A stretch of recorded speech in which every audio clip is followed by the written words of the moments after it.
Sveicināti svētdienas vakarā, ir 8 un ēterā LNT ziņas.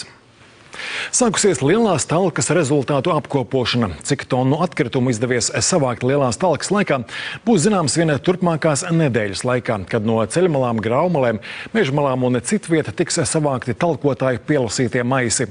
Tā šodien stāstā lielās talkas organizētāji. Tāpat īsti vēl nav skaidri apjaušams, cik liels bijis talkas dalībnieku skaits, jo vēl no visām vietām nav iesūtīti dati. Šobrīd saskaitīties 187 000 dalībnieku. Tikmēr kļuvis zināms, ka atsevišķās pilsētās vakar talkotāju skaits vairāk kārt pārsniedzis iepriekšējo gadu rekordus. Par lielo talku vēl kādu laiku liecinās arī atkritumu maisu kaudzes. To savākšanu uzticēta pašvaldībām un atšķiras ātrums, ar kādu tās spēj šo darbu padarīt.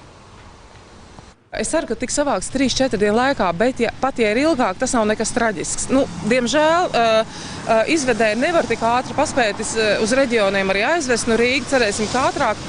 Bet, ja sāk iet 3. nedēļa, tad es aicinātu jau rakstīt, zvanīt mums, un mēs mēģināsim menedžēt tā, lai tie atkrituma maisi tiktu aizvākt pēc iespējas ātrāk. Taču viena no problēmām ir, vai izdosies atrast un savākt visus atkritumu maisus no teritorijām, kas netika piereģistrētas kā talkošanas vietas. Tamdēļ talku rīkotāji tiek aicināti sazināties ar Lielās talkas orgkomiteju un informēt par šīm vietām, kur atrodas atkritumu maisi. Oficiāli šogad ir sakoptas un labiekārtotas 1750 vietas visā Latvijā.